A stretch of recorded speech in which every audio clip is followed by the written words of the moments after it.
Hello and welcome to this episode of The Inner Estate with your host, Bridget Stuart. And I'm thrilled today to introduce you to Dr. Andrea Lein. Dr. Lein, I am thrilled to have you as our guest. Thank you for joining me today. I am thrilled to be here. Thank you for having me. And I want to introduce everyone, not just your chosen career, but certain elements of it that I think could impact all of us, especially as we're coming up on the holidays. So you are a doctor, you are a positive psychologist. Yes. And I find that really thrilling. And I want you to explain more about that. And in particular, you have gifts you're going to share with us today about microdosing joy into your life. So I'm Yes. going to turn this over to you. What can you share with us and why are you passionate about this? Yeah, it's such a wonderful way to start the conversation because I think most people, even in my field, we tend to think about psychology, and in the Western world, we think about, sort of what is wrong, right? How do we diagnose problems? How do we fix the things that are intruding in our life, our mental health and well-being? And I started on that very traditional path. So I've been in the field for, goodness, over 25 years now. And when I started, my PhD is in traditional clinical psychology, school psychology. I sort of did a dual program in that at the University of Virginia. And as I was beginning my graduate program, the field of psychology, right, it's sort of like late 90s, early 2000s, there was a man, the APA president at the time, said, he sort of charted this new course. And if we look back in history, even prior to that, there were people talking about these things, but he sort of made it official that the field as we know it, at least in America, we were going to start focusing on what he called positive psychology. So why don't we study what actually works well in humans? Like, why don't we study happiness and joy and flourishing? So that opened up this whole new field. And while I had just started this program, literally learning how to diagnose, learning about, psychopathology and all of the disorders and all of the things that you normally get taught in a program like that. So I did all of that. I worked as a clinical, school psychologist and a therapist for a lot of my career. But from that point, even as a student, I thought, this is actually my calling. This is actually what is resonating with me. So I have been studying, integrating it into my work and teaching it for decades and applying it to my own life. So I'm so passionate about it because I think we get mired down sometimes, and I can relate to this with looking at what's wrong in our life and trying to fix it. Not that there's not a time and place for that, but with positive psychology and what I like to help people do is it's just like a reorientation. It's like shifting our gaze from the mess to, oh, look what is already here right now, the beauty, the meaning, the purpose, the joy. Sometimes it's very hard to see, but through decades now of positive psychology research, we know there are actually tried and true ways that can help people. Whether you're what I like to call sort of like in a blah state, you might not call yourself depressed. You might not Right. have diagnosable clinical depression, but you might not say, I have robust mental health or I feel, vibrant and flourishing. You're like kind of in that gray middle, like blah. I think a lot of us Yes. can relate to that. The statistics during the, pandemic were many people were dealing what we as psychologists call languishing. It's really sort of the absence of mental health. It's Right. a little different than, again, on the spectrum of clinically diagnosable disorders to on the other end of the spectrum, like really robust mental health. So it's sort of that in between. It's just sort of not great, but not dire. It almost sounds like surviving, but not thriving. I know that's a little bit of a Absolutely. cliche, but that's what Yeah. pops to mind as you were describing it. Yes. And those phrases, a lot of people like now things have become very mainstream. So things like thriving and not surviving, or things like gratitude journals and all of the things that have trickled into our mainstream life now, which I think is beautiful, didn't exist 15 years ago. And when I was, starting in this field, I was teaching about gratitude and all of the interventions that we know in positive psychology. And now it's all picked up speed. And of course, we've commercialized a lot of it, and for better or for worse, but it's spreading. But most of those things have their roots in the research that started in the early 2000s in positive psychology. And it's just now more people are talking about, which is great. I find it fascinating, and I'm really glad to hear that's happening. I will share, I'm known for being candid. I didn't always find myself necessarily attracted to that field of medicine because I did feel like there was a lot of focus and emphasis on the negative or the loss or the difficulty and the challenge. And I'm not saying that those things aren't real or they're not there. Of course they are, Right. right?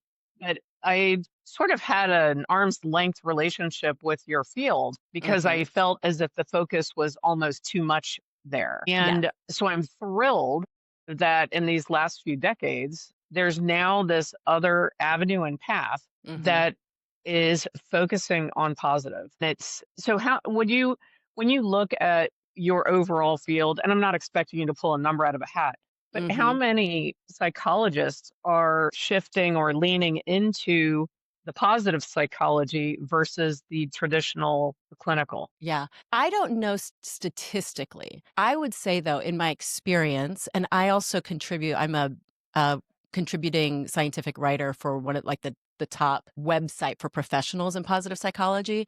So Hmm. I know sort of behind the scenes, not just mental health professionals, but coaches, even Hmm. teachers. The research of positive psychology has infiltrated, which I find wonderful, into business. It's actually even Yes. infiltrating into, we use the research now, not just looking at the individual well-being, but what about there's a happiness index that they look at comparing Yes. countries, right? Nations and cities. And so I would say over the last few decades, even though I don't know exact numbers for, say, psychologists Right. per se or therapists per se, I think that there is a more natural integration or tendency for even people who are working in a more traditional, like I was before, very traditional, doing Hmm. trauma work. I've worked in mostly in the past residential treatment centers, which is like, a lot of people are familiar with outpatient therapy maybe, but residential treatment is like for people who need even more support. So very intensive. Correct.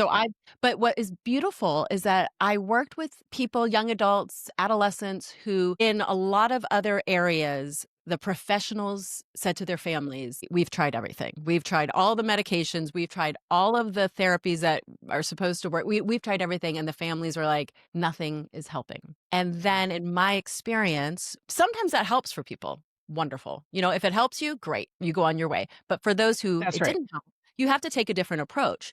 And so I love the challenge of saying, how do we take actually a holistic approach, structure an environment, which you can do in residential settings because you're sort of in charge of everything from the food they That's eat right. to the Yes. activities they do. And so using what we know, not just integrating the positive psychology, but even things like in functional medicine. I am not a functional medicine doctor, but I hired a functional medicine psychiatrist to come on board to help wean these individuals off medications that they weren't doing anything. If they had been, they would have felt better, right? So we weaned them off the Right. medication. We structured and we gave them opportunities to form deep relationships, because that's important, right? To find purpose and meaning in their everyday life, for especially with adolescents who are like, I don't know what I'm doing and I'm just stuck in my parents' basement, playing video games, right? Yes. We Yes. give them opportunities to learn and do differently. And lo and behold, it does take time. It's not a quick fix, but lo and behold, they rise into that identity rather than being fixated on you're damaged, you're broken, you have 5 different That's right. diagnoses, you need to take these medications for the rest of your life. So I saw that with my own eyes, and it is so inspiring.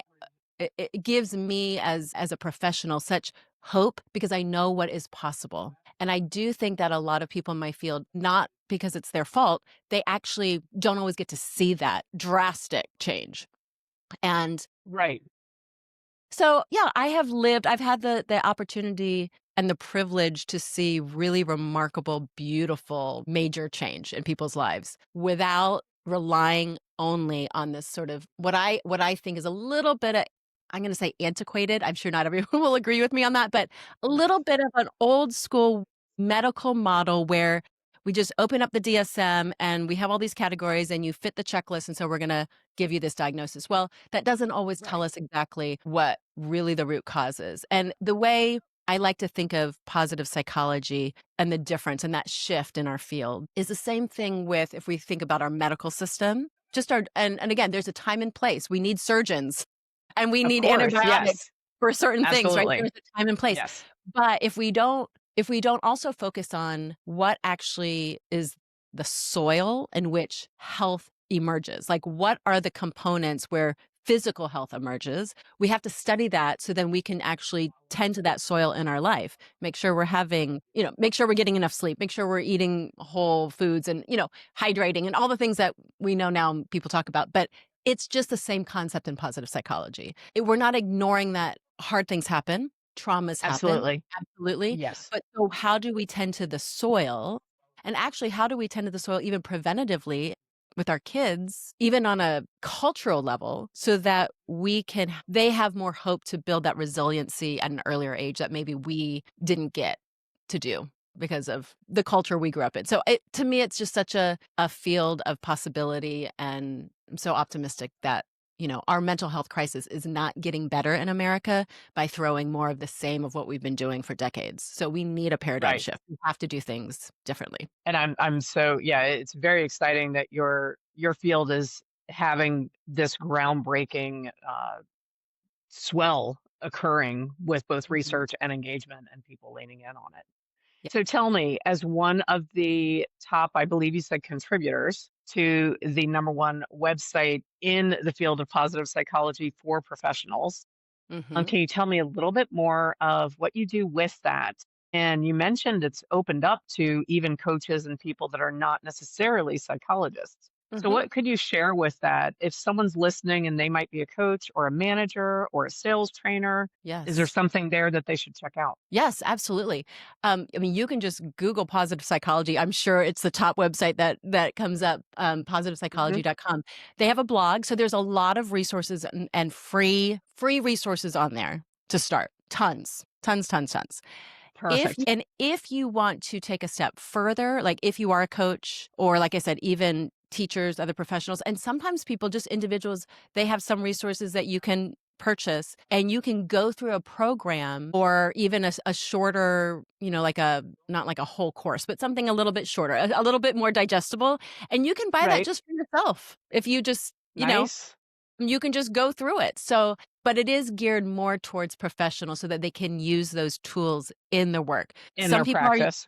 Some people are using it again, even in group workshops. So if you're Hmm. consulting with organizations and you want to pull some of this in. So it's a wonderful resource.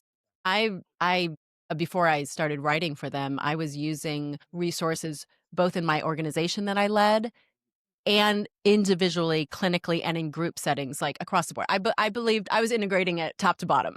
I was like, from the top, from leadership and Right. staffing, we have to, because it all trickles down. We can't 100%. people you can certainly apply it to the individual, and that's very powerful. But when you start layering it, and it's not just the individual, but now if you're a leader listening to this and you say, okay, how can I apply this organizationally? We know it is such an investment in the organization, and we want to look at the bottom line. And I say to my husband who works in the corporate world, I said, if more leaders, if more CEOs really understood the power of this, I like want to go in every business and just say, I want to shake, because it seems soft, right? It seems like the kinds of things we're talking about, like with microdosing joy.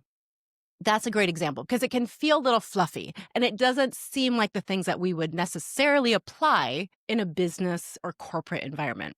But the businesses and organizations who really understand the power of it know that it absolutely affects the bottom line. And I wish it didn't always have to be that's the metric, but I understand. I understand, but it really does, right? So if everyone in the organization is not just when we talk about feeling more joyful or happier, it's not about just the feeling. Any of us can probably understand, we've had this experience that when we're in a really good mood, our thoughts are clearer. We come up with creative solutions to problems Yes. that have plagued us or the organization. We Yes. collaborate with people, right? Things spring forth from that fertile soil of positivity. When we are feeling stuck, even emotionally, and we're just sort of blah, or maybe Hmm. even worse, right? We're really struggling. I know from my own life, when I'm in that kind of state, it's like I can't think. I just can't think clearly. I can't access that creativity in the same way. So it's Right. selfishly for me, I'm like, how do I start my day every day with as much, and again, not in a toxic positivity way. You always have to be really careful about this because Yeah. it's not about Right. denying the bad things. Absolutely not. Correct. It's not about denying it, but it is choosing and orienting and having agency in your own life every day to say, okay, how do I show up? Because when I can choose how I'm going to feel for the day, there's this we call it the upward spiral of positive emotions. Hmm. More positive emotions beget more positive emotions. And the same thing is true in the opposite direction. It's also contagious. So if you're the person in your organization that can like bring it in and bring the joy and bring the, even if you're not like an ebullient person, that's okay. You don't have to be the jokester. Not everyone's personality is that, but your presence brings a sense of peace and joy and people just feel good around you, right? Like we like to be around people that are like that. Yes, we do. Yeah, and so there is a connection between those positive emotions and how our mind's cognition work. And so that benefits an organization for sure because we want creative solutions and we want problem solving and we want to be able to collaborate as teams and it all works together. So it's very powerful.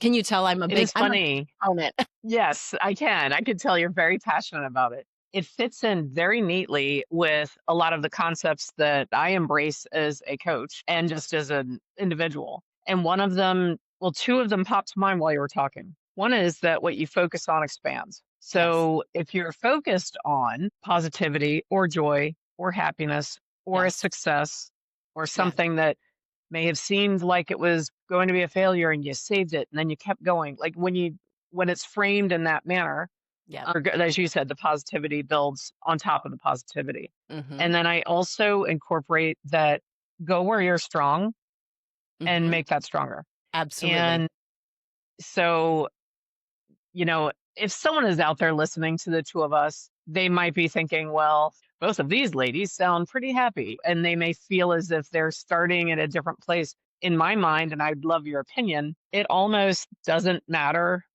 where you're starting from. If you can give yourself the gift of allowing yourself to have a moment of awareness of where you Yes. are starting from, and no matter how you feel Mhm. or what you're thinking about yourself or what you're facing. Because as I said, neither one of us are saying that there's not hard things and there's not trauma and there's not loss and there's not grief. Absolutely. We're both saying that is there. I think, and again, I'd love your opinion. I feel like Mhm. if you can have that moment and just know where you're starting, even if you make that small change, you can start.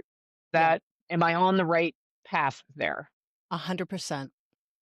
And what I wanna say a couple things in response to what you do in your coaching and that sort of mindset. I think a lot of people, especially if you're someone who reads books or listens to podcasts, where you're learning and you hear these ideas, it can sound to some people like, "Oh, that sounds very woo-woo," like, "Just focus on the You're positive right. and it'll expand," But what I love and I blend a lot of the spirituality with science because I'm very science grounded, but I'm also just personally a very spiritual person and they don't compete. The science Correct.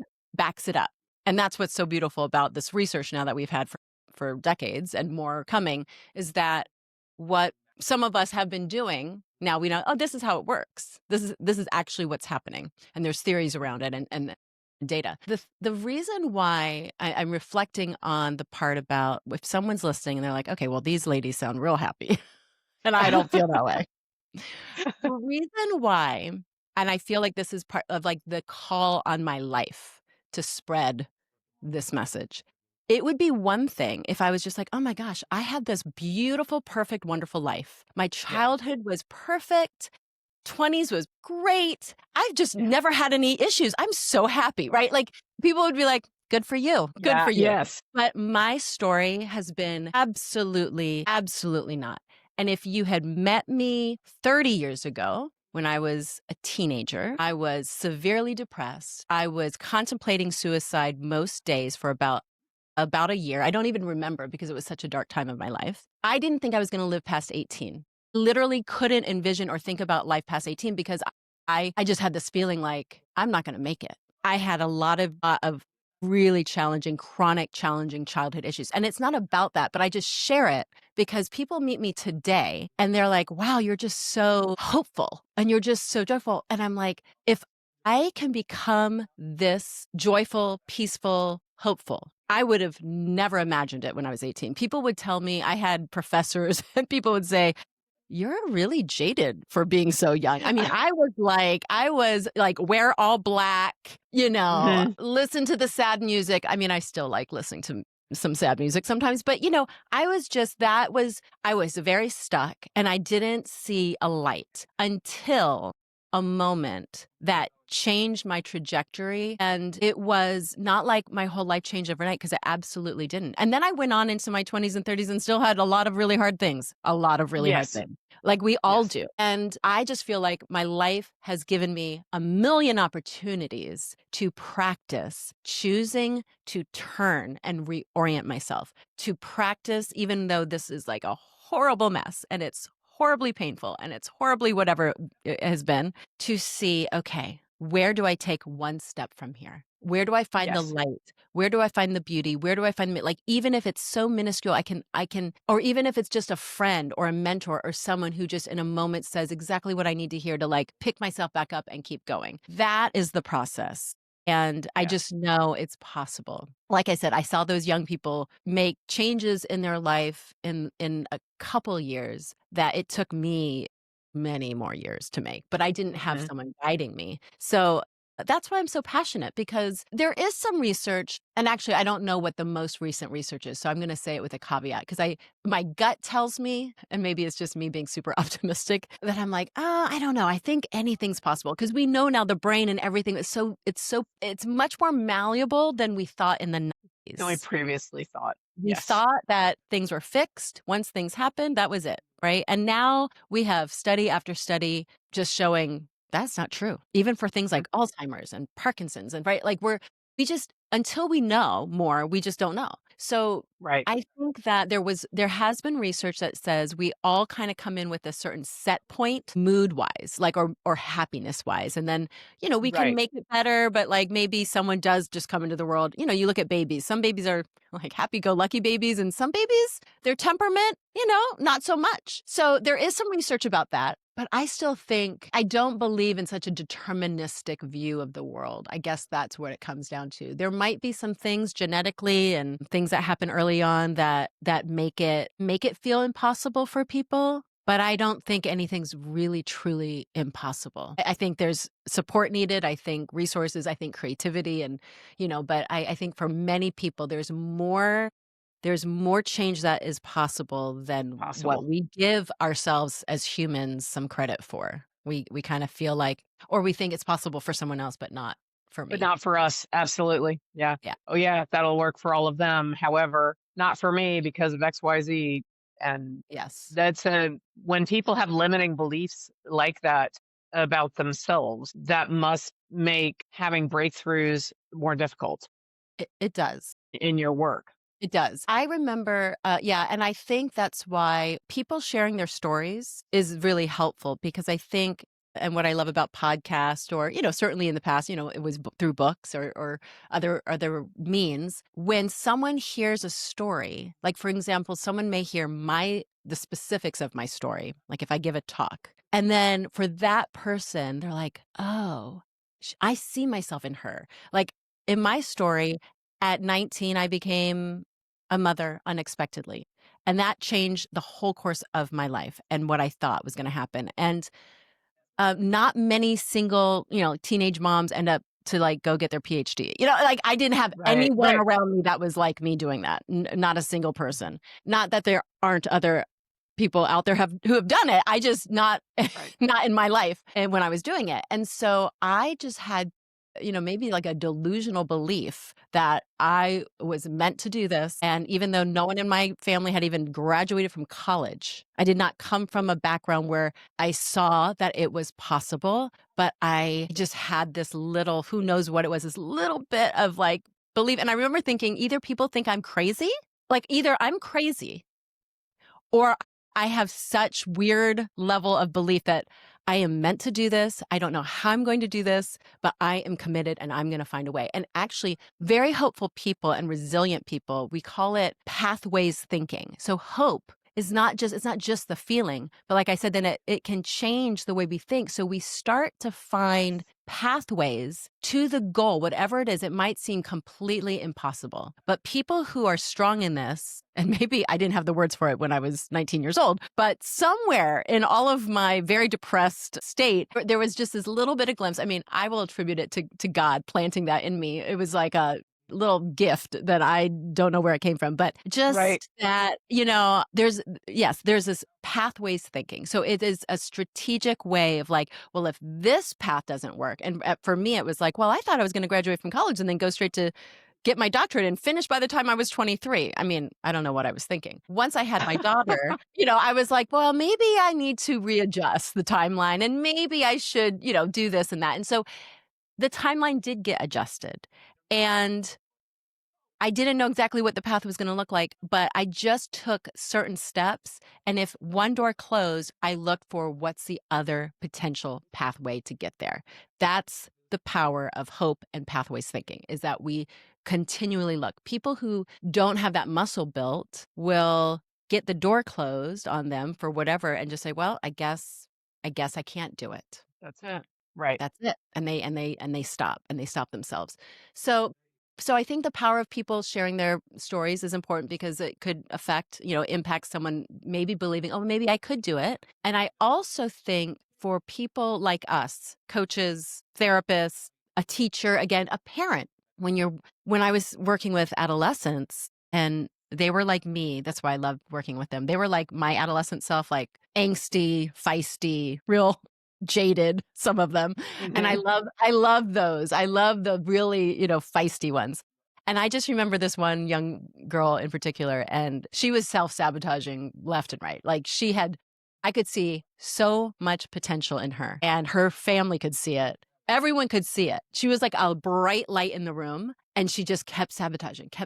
And under the Right. core of it was, once we got under there, I knew it was like, because she doesn't believe she can. And she had some learning disabilities that were sort of, driving some of those. She had some past experiences and teachers saying certain things to her, unfortunately. And so I was able to say to her, you might not think this is possible for you, but here's my story. And I had the benefit of saying, I have worked with several other adolescents who had even worse situations and grades and whatever it was that she was saying, I can't do it. And I could say to her, I watched them do it. And so sometimes we have to carry the confidence or the hope for someone else. And that's what encouragement really is, right? It's like we have Right. the courage, we're giving it to someone else that they don't have it Right. in the moment. And that's the power of relationships. And that's another, a pillar of in positive psychology, what we know. People who live not just long lives, but happy, healthy lives have very rich, diverse relationships over the course of their life. And we need them.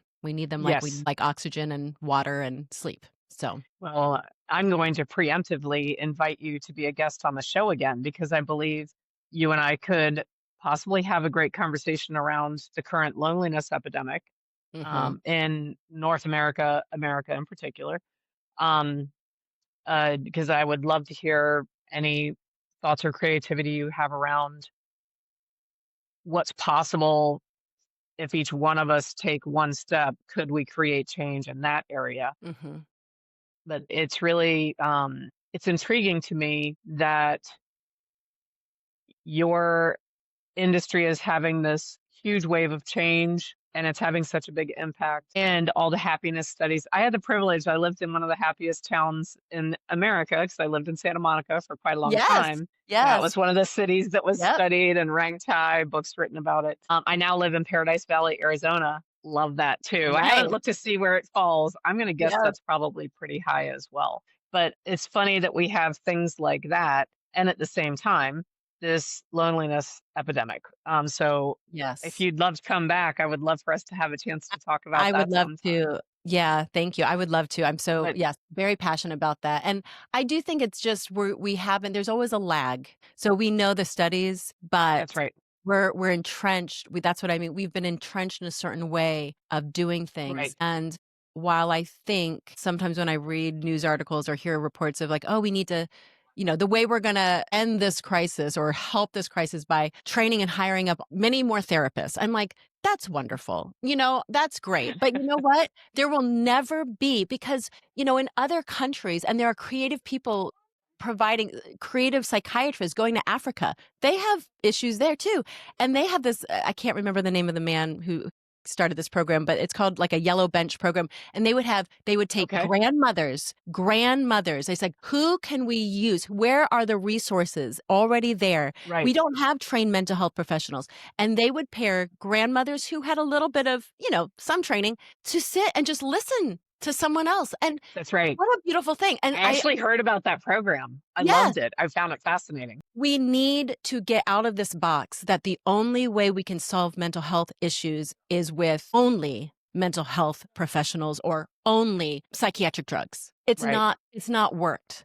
We have to have a Right. complete paradigm shift. So yes, I do think we're sort of hopefully at a tipping point where more people, and maybe even this wave, I think since COVID, more people are just talking about mental health, and they're talking about, Yes. self-care, and everyone's talking about these Yes. things that therapists have talked about for a long time. Right. That is one part of the phase of transition. And then I think as people begin to take more ownership and say, wait a minute, what can I do differently? I think part of the obstacle in our culture and in America particularly is that we just do like the easy button. We want the quick fix. We do. We're like, if I have to Yes, we wait do. a minute longer, I need to DoorDash my food, and I need to, like, we want things so fast. And so what we know works, it's not fast, but it's Right. deep Right. and it's long And lasting meaningful. and Yeah. And powerful. significant. Yeah. So So now I would love it if you could share with everyone the concept of microdosing happiness or microdosing joy, because we're airing this in December. mm, Hopefully, people are also listening to our conversation and being a part of it next year.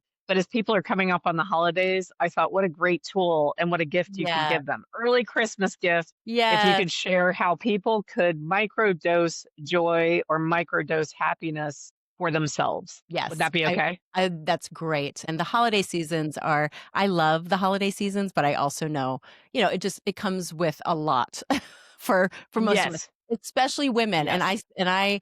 I work primarily nowadays with sort of high functioning, high capacity women. And as a high capacity woman, right, we can do all the things um, during the holidays, particularly. So the concept of microdosing happiness, actually, so I had contributed to a piece that was just recently in Women's Health magazine. And so that was the title of the article. But and this concept has been spreading for a few years now, again, getting that Mhm. out into the mainstream. But sometimes we think about happiness as like this, this destination in the future, Right. something that we're striving for, and we don't necessarily feel it fully now. So maybe one day, and maybe this thing will get, or maybe this great vacation will get, we just think of it as something, this thing we're waiting for or hoping for, like this big thing that's going to bring us the happiness. Or maybe it's the job. Or maybe it's, fill in the blank. Microdosing happiness or microdosing joy is the concept of how can we, and this is part of like the rewiring the brain and the practice, doing a little bit every day actually is going to be more effective if we really want to rewire that brain than waiting every 4 weeks or every 4 months for some big thing to like, oh, now I feel happy. Right. Especially in the holidays, a very simple thing we can all be practicing. I will be practicing it is daily look for, just again, reorient. It's not that you have to avoid any of the hard things that might come up for you. The stress, maybe grieving if there's loss in the Right. family. It's not about that, but it's in the midst of it. Where are those little moments that bring, I call them like the beautiful life moments. They could be so simple, and they're usually free. They're usually free. Yes. We usually don't have to pay anything for them. We just have to pay attention to them. And that is the reorientations. If you're not in the practice of it, then you might want to structure it a little bit more. I say, like write it on a sticky note at the end of the day. Like, what did you notice? Or put it on your phone, like start an app, start a little note on your phone where it's like a gratitude practice in a way, but it's actually like, what just brought me a moment of joy? Even if it's like, oh, I got to see my granddaughter stand up for a moment, and she's 6 months old and she's so proud of herself. Like, it's just a moment, but let it receive it. I think that's the key. Like, let it in, let it impact you. Notice how it feels, savor it as much as you can, and then write it down. And then at the end of this holiday season, look back and say, there may be a lot of other things that happened in December, but it's a beautiful thing when we can look at our life and say, there's a lot of hard things in the world going on. So many hard things. But in my everyday life, look at all these beautiful things that happened. And it does bring us more joy. And that there's a ripple effect. And share it. Share that idea with a friend. And I just think that's part of what we can do to impact and have a greater impact in our culture. That's very simple. I think that's incredible. And it is something, when I think about that concept, I call it bluebirds. I don't know why, but I say, oh, it's a little bluebird popped into the day. And you're right. It could be anything from hearing a favorite song on the radio that I haven't heard in forever. But you're right. It's because those things are happening all around us all day. Yes. But it's whether or not we choose to say, I love this song. Oh, I haven't heard this in so long. I'm going to turn this up. And you kind of close out anything else. You don't answer the phone if a call comes in, and you just let yourself think, yeah, it's the acknowledging it that I Yes. think has a bigger impact on our brains. Or Mm, actually, and you're the doctor, right? mm. I am not a doctor. I don't even play one on TV, but I think it has an actual impact on our brains. So you Yeah. tell me if I'm Yes, yes. incorrect. Well, and that's what I mean. I think most of us can feel. We might not know exactly what's happening, but we feel it. Our bodies feel it. There is an expansiveness that happens inside of us. We can feel, even if we don't exactly have the words for it. And when we feel it in someone else, you also notice it, right? When someone Yes, else is having an experience like that and you happen to be around them, you pick up on it. So it's a tangible, it's a real thing. It sounds a little like woo woo again. And it's like, oh, because we don't have the words for it, but it is exactly what's happening. It changes the brain. And I would say part of that expansiveness, I won't go into a whole teaching on this right now, but part of that expansiveness, when I think of expansiveness, my hands are on my belly right now. Like, it's sort of mhm, deeper in us, right? It's not a mental thing. It's a body right. thing. It's a body thing, It's a correct. body Yes, so thing. our whole We body. feel it. The whole And body so, changes. when I say it rewires the brain, what I really mean to say is that it's rewiring our nervous system, and our brain here is connected to what, we often call the second brain in our gut. All of that is connected. And the more we do these things like meditation, noticing beauty, practicing gratitude, connecting with a friend, all of those things help build that connection between this brain in our head and our gut brain. Second brain. And there are Yeah, more receptors in our gut than in our brain. So it's amazing. So when we feel it, that's the science behind it. We feel it down here. We don't feel it up here in our brain. that's right. And it's funny. You just made me think about that saying.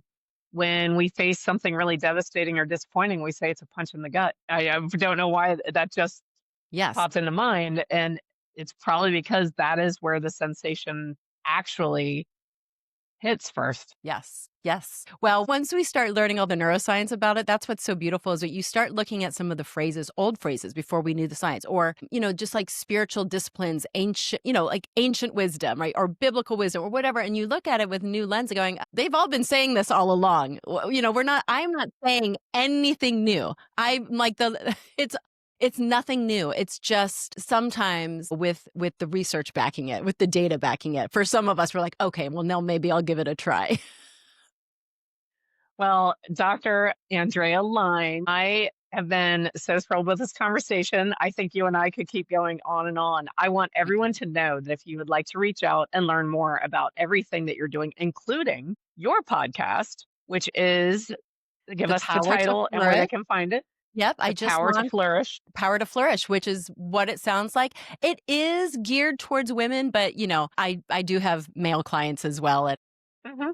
the information is for everyone, but my heart at this stage of my life is really to support women in particular, because I do think we have um we a particular kind of power and impact in the world, and I just want to help unleash that in more women. So you can find me in that new podcast, The Power to Flourish. You can find that anywhere podcasts you listen to them, and my website is just Excellent. my name, Andrea Lein, which is spelled Lein, and you can come find me on Instagram at Dr. Andrea Lein. That's incredible. So I do want to extend that. I hope that you will join me again in the new year and we could continue exploring some of this exciting breakthroughs that are happening in your field, which is really impacting all of us, not just psychologists and not Yes. just the patients directly, but it can really impact all of society. Yep. If we're And if human, you it helps. are Yes, if it's human. Yeah, if you're a human, this we would have something here that would help. And if you're listening to us today on the interstate, I hope you'll return as well and join us for another episode. Thank you again for being our guest, and everyone have a great day.